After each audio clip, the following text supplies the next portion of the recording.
تمام حضرات سے گزارش کروں گا کہ کھڑے ہو کر اپنے چائے کا استقبال کریں. جناب علی اصغر خان صاحب اپنے خیالات کا اظہار کر رہے ہیں.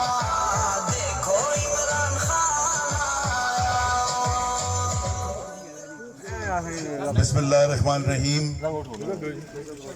میرے بزرگوں، ساتھیوں، نوجوانوں، السلام علیکم. نظم یاد بھی رہے گی کہ نہیں رہی، لیکن میں کوشش کروں گا آخر میں.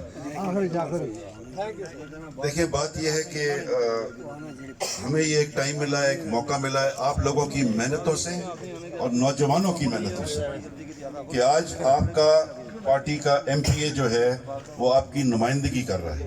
اور یہ موقع ہے جہاں پر یہ ملک جو ہے ایک بڑے مشکل وقت سے گزرا ہے. آپ کو پتہ ہے کرونا بھی تھا، پیسوں کی کمی تھی، کئی مسائل ہیں، لیکن کوشش جو رکھی گئی ہے جاری، جس میں